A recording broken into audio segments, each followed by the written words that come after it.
الحمد لله كفى وسلام على عباده الذين اصطفى أما بعد فأعوذ بالله من الشيطان الرجيم بسم الله الرحمن الرحيم إنا نحن نزلنا الذكر وإنا له لحافظون قال النبي صلى الله عليه وسلم خيركم من تعلم القرآن وعلمه أو كما قال عليه الصلاة والسلام سبحان ربك رب العزة عما يصفون وسلام على المرسلين والحمد لله رب العالمين اللهم صل على سيدنا محمد وعلى آل سيدنا محمد وبارك وسلم.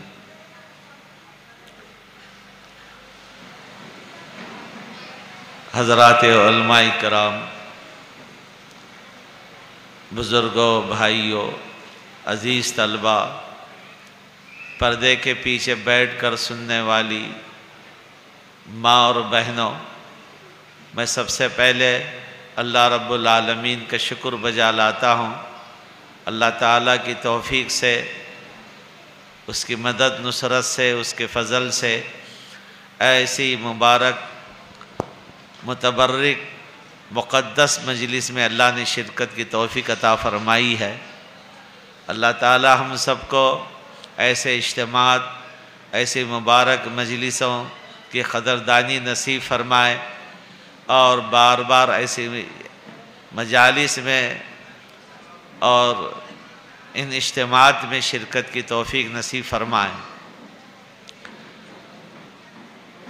ابھی آپ ہمارے حضرت مولانا محمد اسماعیل صاحب قاسمی دامت برکاتہم، خلیفہ مجاز محبوب العلماء والصلحاء، حضرت مولانا پیر ذوالفقار احمد صاحب دامت برکاتہم کو سماعت فرما رہے تھے.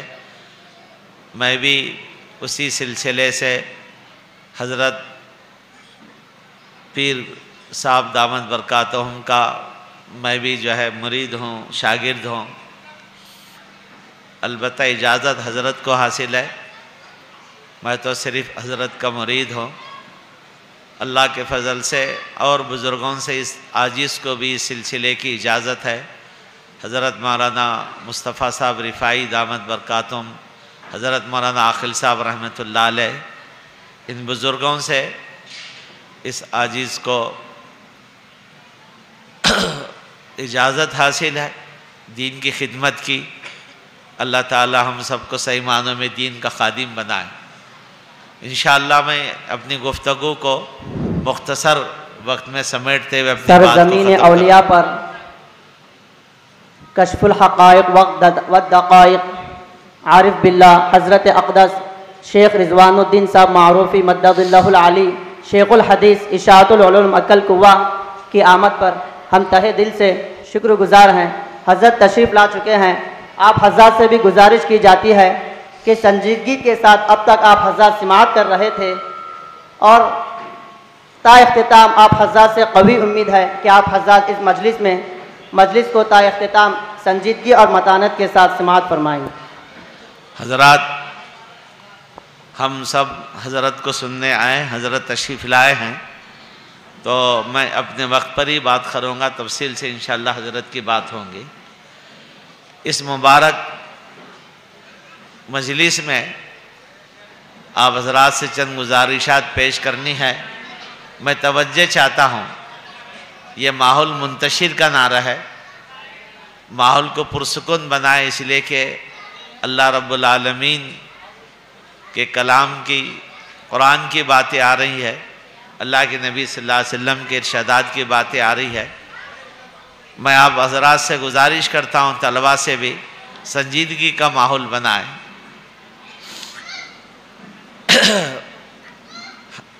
حضرت مولانا حاجی صاحب دامت برکاتہم نے اس عاجز کو اس مبارک موقع پر یاد کیا. حضرت مولانا عمر صاحب بھی ماشاءاللہ آپ کے اس بستی میں اور بھی مدارس ہے اور ماشاءاللہ مدرسہ دارالعلوم فاروقیہ ایک ماشاءاللہ تعلیم کے اعتبار سے، تربیت کے اعتبار سے ایک معیاری ادارہ ہے، اور ہمیں بڑی خوشی ہے کہ امسال ماشاءاللہ 10 طلباء نے قرآن پاک کو اپنے سینے میں محفوظ کر لیا ہے، 10 طلباء حافظ قرآن بنے ہیں۔ میں اسی سلسلے کی چند باتیں عرض کرتا ہوں، پھر حضرت کو ہم سب سنیں گے، زیادہ وقت نہیں لوں گا، 10 منٹ میں اپنی بات ختم کروں گا۔ میرے بھائیوں، عزیز طلباء، خواتین، میں آپ کو جو ہے قرآن کے سلسلے میں چند باتیں بتاتا ہوں۔ یہ بات ہم سب جو ہے جانتے ہیں، ہمارے علم میں ہے، بلکہ ہمارا ایمان ہے کہ قرآن سے پہلے اور 3 کتابیں اللہ نے نازل فرمائیں۔ کتنی کتابیں بھائی؟ باتیں مت کرو، سنو، سب بولتے رہے تو کسی کی بھی نہیں سنی جاتی، ایک آدمی بولتا رہا تو سب کو سنیں۔ قرآن سے پہلے کتنی کتابیں نازل کی گئی؟ 3 کتابیں، ہاں، تورات، زبور، انجیل، پھر قرآن مجید۔ تو یہاں جو ہے 10 طلبہ جو حافظ قرآن بنے، جو سینوں میں محفوظ ہے، تو آپ سے بات میں عرض کرتا ہوں، اپنے بھائیوں سے، بہنوں سے، تو قرآن بھی اللہ کی کتاب ہے، لیکن پچھلی کتابوں میں اس کتاب میں کیا فرق ہے؟ اس فرق کو جاننے کی کوشش کیجئے، اور یہ فرق کو جانیں گے تو آپ اللہ تعالیٰ کا شکر بجا لائیں گے۔ اللہ نے ہم کو کتنی بڑی نعمت سے نوازا ہے، مرد بھی شکر بجا لائیں گے، خواتین بھی شکر بجا لائیں گے۔ میرے بھائیوں، تو آپ سمجھنے کی کوشش کریں کہ تورات، زبور، انجیل وہ بھی اللہ کی کتابیں تھی، اور اللہ نے جبریل علیہ السلام کے ذریعے وہ بھی اتاری، نازل کی، اور قرآن بھی۔ تو سب سے بڑا فرق یہ ہے میرے بھائیوں کہ قرآن مجید اللہ تعالیٰ نے جبریل علیہ السلام کے ذریعے میرے آقا نبی کریم صلی اللہ علیہ وسلم پر نازل فرمایا، اور آج تک 1400 سال سے زیادہ عرصہ ہو گیا، اس کتاب کے اندر ایک لفظ کا بھی فرق نہیں آیا، آگے پیچھے نہیں ہوا، نہ کمی اضافہ کی بات ہوئی ہے۔ قرآن مجید لوح محفوظ میں جو محفوظ تھا اس کو نازل کیا گیا، تو آج من و ان وہ قرآن مجید ہے، اور قیامت تک من و ان رہے گا، اس میں کوئی تحریف نہیں ہوگی، کوئی ایک جملہ بھی کم نہیں ہوگا، ایک نہ جملے کا اضافہ ہوگا۔ پچھلی کتابیں جو ہے وہ تحریف ہو گئی، بدل دی گئی، اور پھر یہاں تک کہ جس زبان میں وہ کتابیں نازل کی گئی تھی وہ زبان میں بھی نہیں رہ گئی، پوری طرح جو ہے وہ جو ہے تحریف ہو چکی ہے۔ اب قرآن مجید کے سلسلے میں دیکھیے، پہلی کتابیں تحریفی، اور اس کتاب میں کوئی تحریف نہیں قرآن کے اندر۔ اس کی وجہ یہ ہے میرے بھائیو، جان لو اچھی طرح، یہ قرآن اللہ کا کلام ہے، اللہ نے خود جو ہے کلام فرمایا، متکلم۔ تو احادیث میں بات ملتی ہے، علماء کرام نے اس کو بیان کیا ہے، اللہ رب العالمین خود جو ہے آپ جو ہے متکلم ہے، اور آپ جو ہے اس کی تلاوت فرماتے تو فرشتے سن کر بے ہوش ہو جاتے، جبریل علیہ السلام مدہوش ہو جاتے تھے۔ تو یہ اللہ کا کلام ہے، اللہ کی ذات سے جاری ہوا، اور پھر جو ہے آپ صلی اللہ علیہ وسلم پر نازل ہوا جبریل کے ذریعے۔ تو قرآن اور پچھلی کتابوں میں یہ فرق ہے، پچھلی کتابیں تھی، اللہ کے احکامات تھے، وہ اللہ کا کلام نہیں تھا، اور قرآن اللہ کا کلام ہے۔ اللہ کی ذات اور صفات ہمیشہ باقی رہنے والی ہے، اس کو کوئی زوال نہیں ہے، اس کے اندر کوئی نقائص پیدا نہیں ہوتے۔ تو یہ اللہ کا کلام ہے، اللہ کی ذات سے جاری ہوا ہے، تو اللہ کی ذات اور صفات ہمیشہ باقی رہنے والی ہے، یہ اللہ کا کلام بھی ہمیشہ باقی رہنے والا ہے۔ اللہ، اس لیے میں نے آیت پڑھی، اِنَّا نَحْنُ نَزَّلْنَا الذِّكْرَ وَإِنَّا لَهُ لَحَافِظُونَ۔ اللہ تعالیٰ کیا فرماتا ہے؟ اس کلام کو، اس ذکر کو ہم نے نازل کیا، ہم ہی اس کے محافظ ہیں۔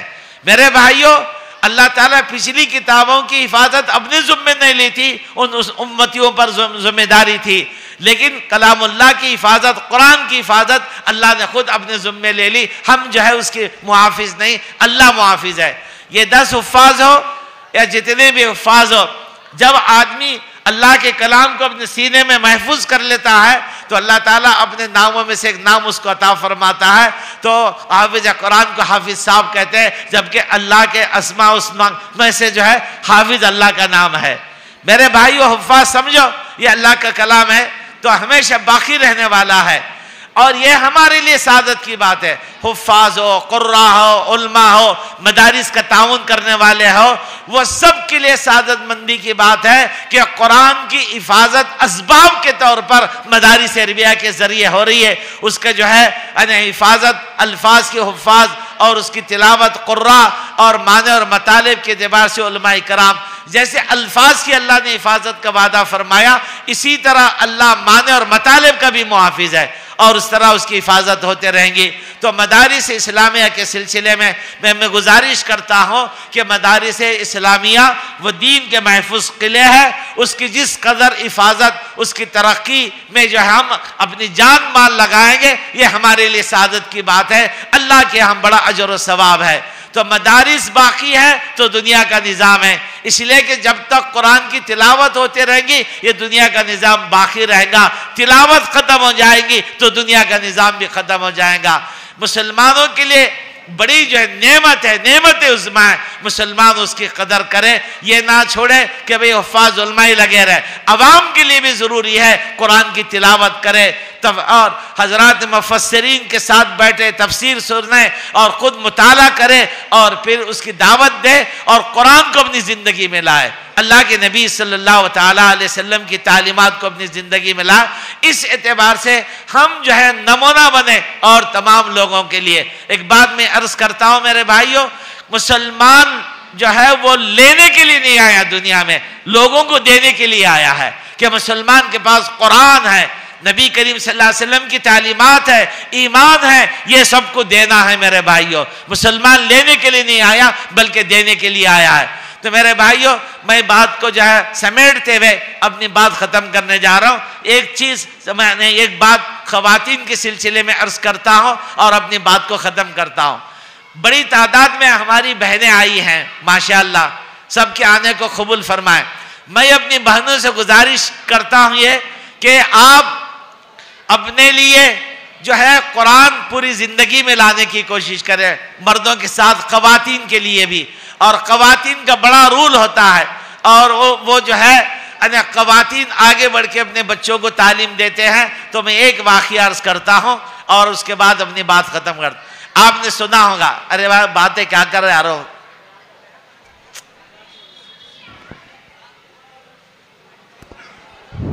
خاموش اے دل، بھری محفل میں چلانا نہیں اچھا. میں آپ سے ایک واقعہ عرض کر کے بات ختم کرنا چاہتا ہوں.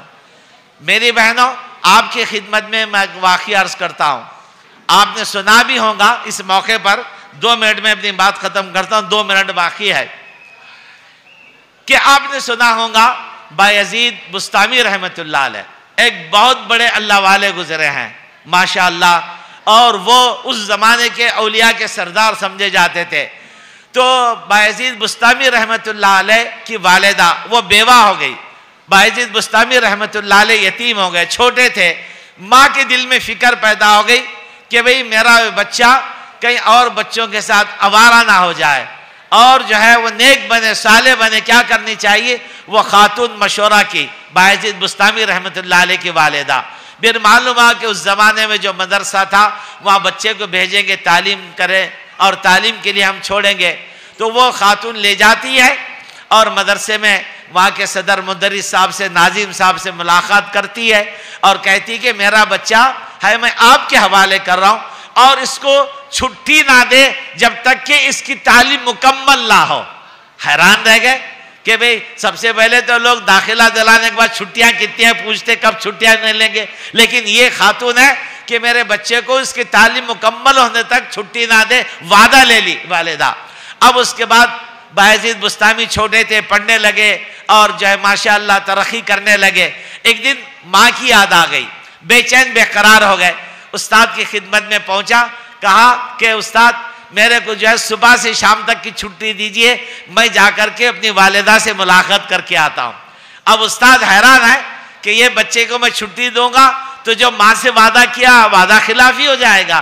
تو کہا کہ بیٹا تم جو ہے ابھی نہیں بعد میں دیکھیں گے. پھر اس طرح کئی مرتبہ ہوا. ایک دن جو ہے استاد کے ساتھ آ کے بیٹھ گئے, حضرت میں جانا چاہتا ہوں, آنکھوں میں آنسو آ گئے, ماں کی ممتا جو ہے اور وہ غالب آ گئی, ماں کی محبت. اور پھر جو ہے ایک دن بیٹھ گئے, حضرت میں آنا چاہتا ہوں. استاد نے کیا کیا, چھٹی نہ دینے کے لیے ایک ہفتے بھر کا سبق دیا اور اس کو یاد کر کے تب تم کو چھٹی دیں گے. اب وہ جو ہے بایزید بستامی تھے, چھوٹے لڑکے تھے, اور انہیں رات بھر بیٹھ کر کے ایک ہفتے کا سبق یاد کر لیا. اب استاد وعدہ کیے تھے سبق سنائیں گے تو ہم چھٹی دے دیں گے. اب اس کے بعد سبق سنا دیے. استاد جو ہے وہ جو خوش ہو کر چھٹی دے دیے, جو اپنی والدہ سے ملاقات کر کے آؤ. اب جو یہ گھر پہنچے اور بڑی تمناؤں کے ساتھ, میں اتنے مہینے ہو گئے ماں سے دور رہا, ماں کے پاس جاؤں گا اور بات کروں گا, محبت سے بہت سارے منصوبے بنا کے نکلے. گھر پہنچے تو دروازے پر دستک دی. سنو میرے عزیز بچوں, میری بہنوں, اس بات کو دل کے کانوں سے سنو. اور جو ہے دستک دی, اندر سے آواز آئی ماں کی. کون؟ کہا میں بایزید بستامی ہوں. کون بایزید بستامی؟ میرا بایزید بستامی تو مدرسے میں پڑھ رہا ہے, وہ تعلیم مکمل کر کے آنے والا ہے. کون بایزید بستامی؟ وہ بڑے سمجھدار تھا طالب علم بایزید بستامی. اس جملے کو سنا, آنکھوں میں آنسو آ گئے. تو سمجھ لیا اور اپنے استاد کے پاس پہنچے. آنکھیں لال تھی اور جو ہے آنکھیں نم تھی, اور ماں کی بھی شکایت نہیں کی. سمجھ گئے کہ میری ماں چاہتی کہ میری تعلیم مکمل ہو جائے. اور استاد بھی تسلی دیے, پڑھنے لگے. کئی سال گزرے اور جو ہے ایک دن جو ہے استاد سو رہے تھے, خواب میں نبی کریم صلی اللہ علیہ وسلم تشریف لائے. کہا کہ بایزید بستامی جو تعلیم حاصل کرے مکمل ہو گئے, اور اس کے ان کے لیے خوشخبری دی. اور پھر صبح میں فجر میں بلائے, دستار پہنائی, اور جو ہے انہوں نے خواب کی بشارت سنائی. اور کہا اس زمانے میں, اور اس زمانے کے سب سے بڑے عالم سمجھے جانے لگے اور اولیاء کے سردار سمجھے جانے لگے. بڑی یعنی ولایت کا بڑا درجہ ان کو حاصل ہوا. اور جب گھر پہنچے تو ماں جو ہے دستک دی. کون؟ کہا کہ میں بایزید ہوں. ہاں وہ بایزید محسوس کو مدرسے میں شریک کر رہا تھا. وہ آیا اور دروازہ کھولی اور ماں سینے سے لگائی. یہ تمنا تھی میری ماں اور بہنوں, آپ اپنے بچوں کو نیک بنائیں گے, صالح بنائیں گے, ماں کے ہاتھ میں ہے. وہ بچے آپ کے لیے جنت میں جانے کا سبب بنیں گے, جنت میں لے جانے کے لیے سفارش کریں گے, اور آپ کی خدمت کرنے والے بنیں گے. آج بھی جتنے علماء والدین کی خدمت کرتے, عوام میں اس قدر کوئی خدمت نہیں کرتے, ماں باپ کو تکلیف نہیں دیتے. تو اس لیے دینی تعلیم کے اعتبار سے یہاں بہت ساری بہنیں بیٹھے ہوئے, میں گزارش کرتا ہوں قرآن کی باتیں. میری بہنوں, خواتین پر پردہ فرض ہے, فرض ہے, فرض ہے. دنیا کا بڑے سے بڑا کوئی آدمی بولے پردے کے سلسلے میں, کسی کی نہ سنیں, اللہ کی سنیں, اللہ کے نبی صلی اللہ علیہ وسلم کی سنیں. اسی میں ہمارے لیے نجات ہے. میں آخری گزارش اپنے بھائیوں سے عرض کرتا ہوں, مدرسوں سے. مسلمان میم سے ہے نا, مسلمان میم سے ہے, تو مسلمان کو چاہیے اور 3 میم سے جڑ جائے. اس سے مسلمان میم سے ہے اور 3 میم سے جڑ جائے. مسلمان میم سے ہے تو وہ جو مسجد سے جڑ جائے, اور مسلمان جو ہے میم سے ہے تو وہ مسلمان مولوی سے جڑ جائے. پھر مسلمان میم ہے تو وہ مسلمان مدرسے سے جڑ جائے. ان تینوں مومنوں سے جڑے گا, ہدایت پر قائم رہے گا. دنیا میں کتنی انقلاب آئے, کیسے بھی حالات آئے, اللہ ضرور نجات عطا فرمائیں گے. آج میری گزارش ہے اس بہترین یعنی مدرسے دارالعلوم فاروقیہ جو ایک تعلیم کے اعتبار سے, تربیت کے اعتبار سے مثالی ادارہ ہے, اور مولانا حاجی صاحب اور ان کے رفقا کو میں مبارکباد دیتا ہوں, مولانا عمر صاحب کو, اس ادارے کو. اور آپ محنت کریں, قبول فرمائے اور مزید ترقی نصیب فرمائے. میرے بھائیوں, ہماری کامیابی دین کے اندر ہے. قرآن کی حفاظت اللہ نے وعدہ فرمایا اپنے کلام سے. میری گزارش ہے, میری دعا ہے, ہم سب کو اللہ تعالیٰ قرآن کی حفاظت کے لیے جو اسباب ہے اس میں جوڑ لے. ہم قرآن سے قریب ہو جائیں گے, قرآن کو سینے سے لگائیں گے, اس پر عمل کریں گے, اللہ ہم سب کی بھی حفاظت فرمائے گا. ہم قرآن پر عمل کرے, قرآن کے قریب ہو جائے, اور اس سے عزت بھی ملے گی. قرآن جو ریال پر رکھتے ہیں, قرآن سے اس کو نسبت حاصل ہوتی, اس کو کوئی پیر سے نہیں مارتا. ہم بھی قرآن پر عمل کریں, قرآن کے قریب ہو جائے, قرآن سینے میں لے لے, قرآن ہماری زندگی میں آئے, تو اللہ تعالی ہماری بھی قدر کرائیں گا. سارے حالات جو ہے بدل جائیں گے, نفرتیں جو ہے ختم ہو جائیں گی، محبتیں غالب آ جائیں گی، قرآن کے پیغام کو، انسانیت کو اور میرے آقا صلی اللہ علیہ وسلم کی تعلیمات کو عام کرے، اسی میں ساری انسانیت کی نجات ہے۔ اللہ تعالیٰ ہم سب کو کہنے سنانا عمل کی توفیق نصیب فرمائے۔ وآخر دعوانا الحمدللہ رب العالمین۔